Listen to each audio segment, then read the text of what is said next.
Información, diálogo y análisis con nuestros invitados. Son ya las 7 de la mañana con 21 minutos, amigos, y a esta hora damos paso a nuestra primera entrevista del día porque nos acompaña ya vía telemática Carolina Ávila Nieto. Ella es académica, analista en temas de comunicación y comunicación política, evidentemente, y con ella vamos a hablar acerca de algunos temas que hacen parte de o que se desprenden de algunas decisiones adoptadas por el actual gobierno. Quisiera arrancar, Carolina, buenos días, bienvenida, haciendo una reflexión en torno a la campaña de desprestigio que vimos en los últimos días en contra de servidores públicos, a propósito de esta decisión de desvincular a miles de servidores públicos como un acto de eficiencia y también de reducción del Estado. Carolina, bienvenida, buenos días. Belkis, querida, muy buenos días. Un abrazo grande para ti, con solidaridad, por supuesto, y también para tu audiencia.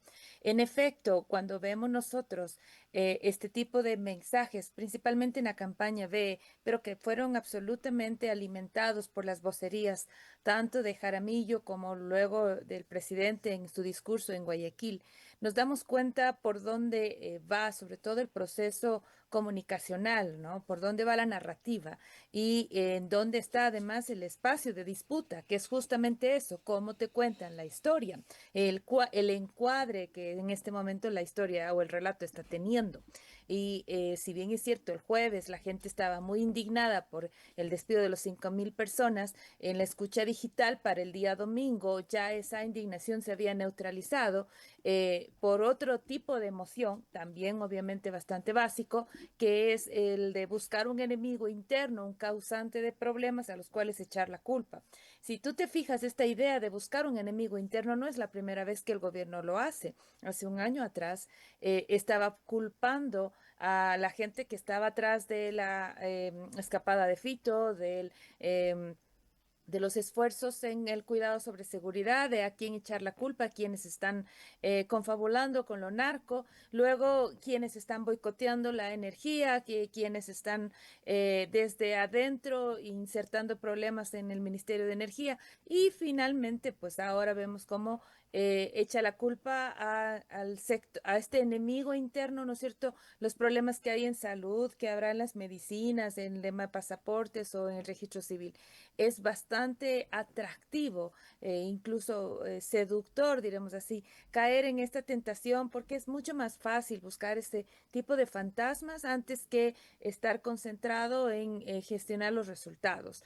Y esas narrativas le han sido eficientes, políticamente eficientes, han logrado sostener de alguna manera el bajón que estaba teniendo entre mayo y junio en su favorabilidad y sobre todo poner discusiones que no tengan que ver con temas que le afecten. Por ejemplo, en este contexto nadie está hablando sobre la corrupción en Progen o alguna otra de las circunstancias que la Asamblea comenzó ya a mostrar a propósito de las contrataciones extrañas que se estaban teniendo y se estaban comenzando a hacer públicas. Entonces, mientras no se hable de los problemas internos y sí de los enemigos internos, resulta ser una estructura mucho más atractiva en la que fue además eficiente, ¿no? Le resultó, diremos así, al gobierno. Ahora, aquí mi pregunta personal me la hago desde la perspectiva ética y estratégica de comunicación. Me parece que no todos los objetivos planteados en materia comunicacional deben ser simplemente ya aceptados. Tiene que haber una línea de ética que atraviese toda esa gestión. Y cuando la honra, cuando la dignidad de las personas, cuando esa generalización lo que hace es fracturar a la sociedad, creo que allí hay un límite para la comunicación estratégica política, especialmente en lo gubernamental, porque el objetivo a nivel gubernamental es tratar de gestionar consensos y hacerlo a partir de conflictos controlados puede tener en el largo plazo consecuencias muy dolorosas para la sociedad y de hecho para la democracia. Yo arrancaba este análisis, Carolina, haciendo referencia a la campaña de desprestigio a servidores públicos, pero evidentemente usted ha hecho una radiografía que abarca muchísimo más y por eso en la presentación de la entrevista yo hacía referencia a estas consecuencias producto de algunas decisiones del gobierno. Si hablamos de que se trata de narrativas que se instauran como elementos distractores que terminan siendo coyunturales, porque vemos uno cada semana o pasando ciertos días. Y si decimos que no todos los objetivos planteados deben ser aceptados y que debe haber un mínimo de ética, como sostiene, sí quisiera preguntar cómo se mira desde afuera la recepción que va teniendo toda esta narrativa instaurada en la sociedad. Es decir, ¿qué pasa con el ciudadano que al final del día está consumiendo todas estas informaciones que vienen de uno y otro lado? Lo que pasa es que es la habilidad de tocar esta fibra básica que es la indignación, ¿no? Ujú. Entonces, cuando un ciudadano va a la farmacia pública y pide medicinas y no le dan, es fácil asociar con lo que vio en imágenes, con la que denuncia que está haciendo el presidente, y va a decir, ah, sí, es que ustedes, ni sé cuántín, va a poner inmediatamente el reclamo en las formas, en el encuadre que el gobierno le está planteando, porque además es muy fácil de digerir y de nuevo, apelando a esta rabia, es fácil de poder llegar a ese tipo de espacios y a ese tipo de conclusiones. Pero si hacemos eso, mi pregunta es, qué nos diferencia de la Alemania nazi, en la que hacía inmediatamente este tipo de divisiones en Ujú. su sociedad que la terminó fracturando completamente? El momento en que diremos, con ciudadanos no fueron capaces de mirarse, de mirar al otro, de reconocerse en el otro y de hacerlo con empatía, sino simplemente haciendo caso de discursos peyorativos, de discursos que estaban denigrando la honra de ese otro. Entonces sí, estamos condenados al fracaso como sociedad, ¿no es cierto? Ujú. Y eso creo que es el gran peligro. Ahora, el resultado es siempre inmediato y eso es la forma en la que muchas veces los estrategas actúan, ¿no? Están neutralizando una noticia que por supuesto golpea duro, están tratando de elevar todo lo que implica esta división, esta fractura, esta forma, diremos, casi que maquiavélica de trabajar el relato. Y por el otro lado le tienen absolutamente subyugada a las voces de oposición, a las voces críticas, ya sea por el temor o por el desprestigio.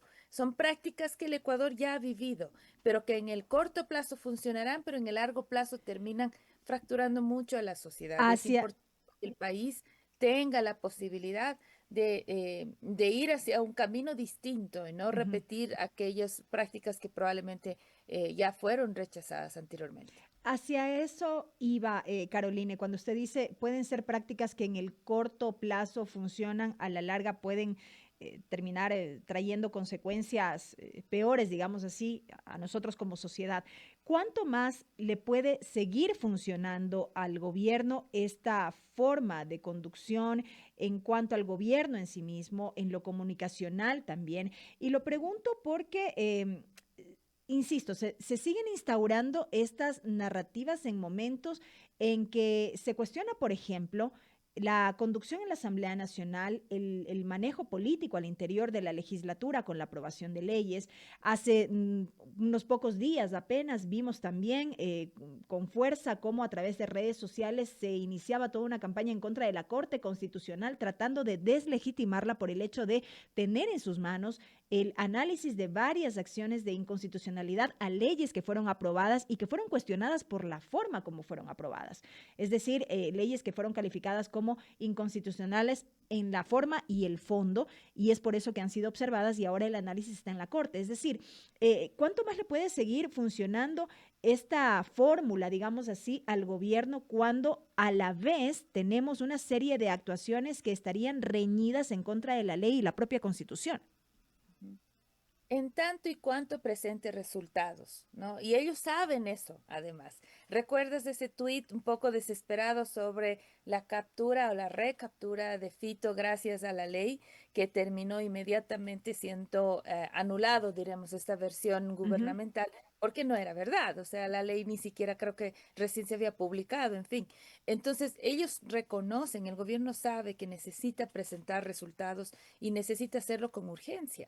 Es una pena que justo este fin de semana medios de comunicación como Primicias, como, bueno, varios, han mencionado ya que los indicadores en homicidios siguen lamentablemente fuertes, siguen Ujú, creciendo, ujú. siguen poniendo este semestre como el de los más violentos en la historia ecuatoriana. Justo el semestre en el que se supone que el presidente tenía ya operativos, que tenía, se supone, conclusiones, resultados que presentar, no es posible hacerlo y que lo último que puedan presentar en este minuto es la reducción del riesgo país como gran logro, pero la gente no vive de esos indicadores. Entonces, tanto y cuanto el presidente no presente resultados concretos que además ayude a solucionar los problemas urgentes de la gente, él no va a poder resistir la guerra de narrativas. La comunicación funciona en tanto y cuanto exista elementos de fondo y ese fondo es el que le hace falta. Por ejemplo, ahora hace una referencia sobre ¿cómo se llaman? Los trabajadores, los colaboradores que no han estado comprometidos. Los funcionarios que no han estado comprometidos son los que se van, ¿no? Y ese mismo relato comienza a tener conflictos porque no ha habido evaluaciones, porque la forma en la que fue despedida las personas no obedece a un proceso específico de identificación de su eficiencia, ¿no es cierto? Pero hay otro problema más, está ofreciendo resultados, está ofreciendo modernización en el Estado. Si para los próximos 3 meses no tenemos resultados en pasaportes, en medicinas, en los servicios públicos en general, es muy posible que estas mismas versiones se le reviertan.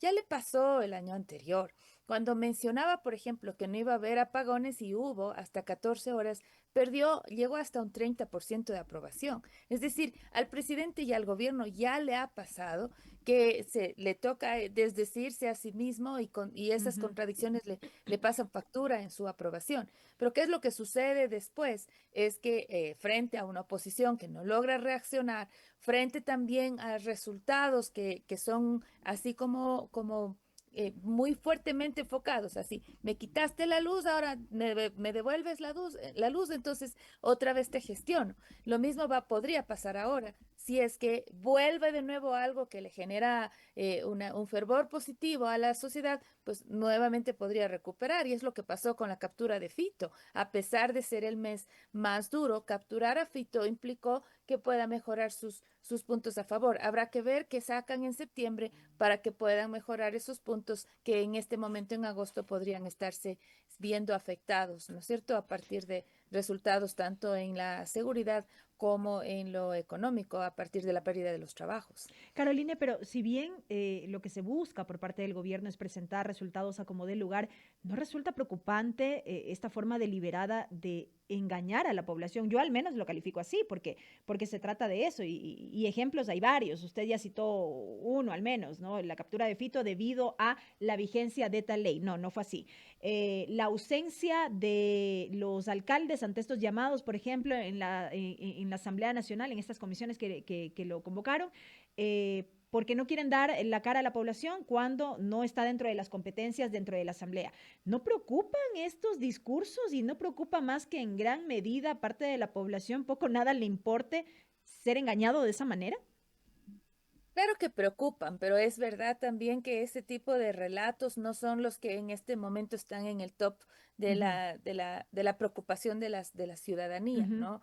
Este rato más importante es poder salir de la casa con seguridad, que no te asalten en el camino, ujú. que las empresas puedan gestionar sus labores sin extorsiones de por medio, que la violencia de alguna manera tenga algún nivel de control y también depende de cada territorio, ¿no? Algunos son los problemas, es particularmente en Quito, y otros son los que en este momento vive Cuenca, en donde yo me encuentro, que tiene mucho que ver con el tema del agua y el cuidado del Cajas, sobre la extracción minera. Mientras que en Guayaquil el tema de la seguridad por supuesto, siempre será la primera preocupación y es la razón por la cual en Guayaquil, por ejemplo, tiene mayores dificultades el presidente de tener favorabilidad.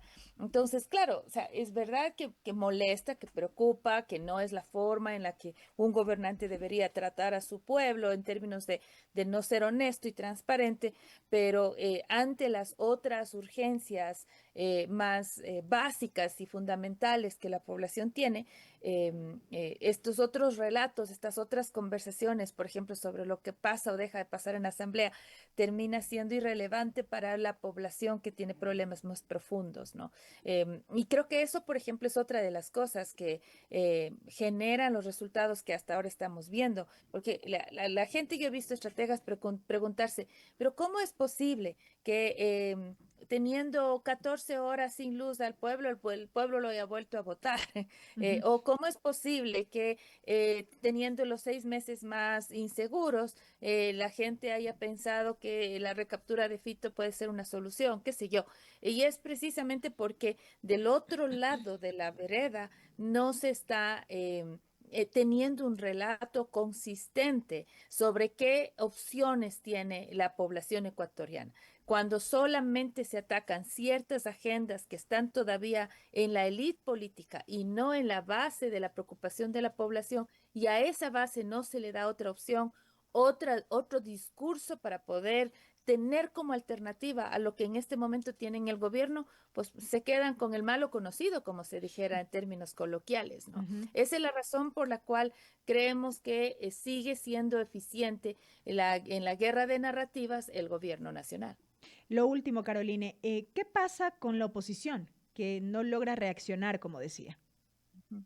Bueno, primero que la oposición ha sido muy frágil en sostener una agenda única, una agenda que además articulada adecuadamente con todas las vocerías, sea capaz de mirar una alternativa para el gobierno o para la gente frente a lo que el gobierno propone, ¿A ¿no? qué se debe esa fragilidad?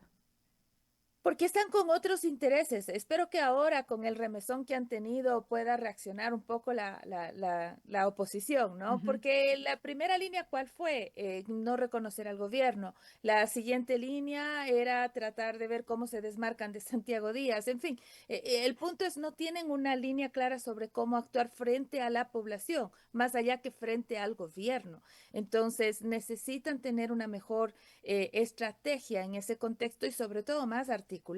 Hay dos o tres voces en la oposición que han sido determinantes, pero que siguen cada una por su espacio. Entonces, si es que lograsen al menos acumular vocerías en una misma línea discursiva, ya fueran más contundentes. Y Ujú. eso no es porque les apagan los micrófonos en el hemiciclo. Nadie para bola las conversaciones del hemiciclo. Más bien es lo que está sucediendo en colectivo lo que llama más la atención. Y en eso, por ejemplo, el gobierno ha sido muy eficiente. Nuevamente, no estoy de acuerdo porque el gobierno, cualquier gobierno necesita siempre una oposición saludable, pero ha sido eficiente en neutralizarla, en tener preocupados a los representantes locales a partir de juicios que vienen, denuncias que les llegan o conflictos internos, como es el caso de Guayaquil, ¿no es cierto?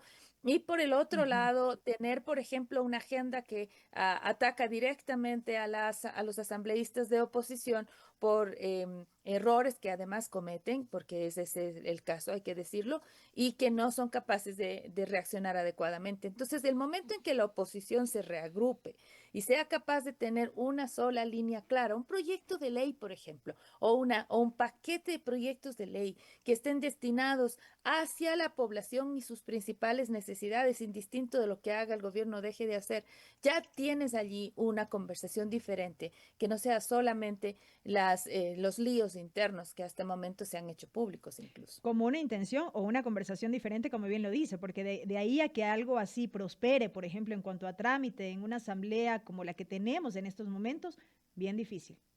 Pero al menos está la Ajá, propuesta. correcto, correcto. Entonces, si ya está la propuesta, al menos ya ese florón hay trabajarlo, diremos. Como una aquí bandera de lucha, dice usted. te fijas, hay una plataforma. Ahorita, ¿cuál es la plataforma?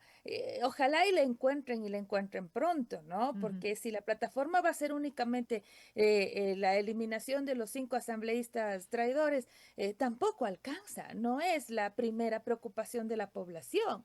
La población necesita seguridad, necesita salud, necesita alimentación, necesita poder vivir tranquilos. Y desde ese espacio, ¿cómo reacciona la oposición? Esa es, por ejemplo, la línea. Interesante análisis, Caroline. Quiero agradecerle esta mañana por habernos acompañado estos minutos para esta entrevista. A usted, querida Belkis, y a la audiencia, muchas gracias. Un abrazo a la distancia. Caroline Ávila, académica, analista en temas de comunicación y comunicación política, acompañándonos hoy en la primera emisión de MQ Noticias, amigos. Son las 7 de la mañana con 41 minutos.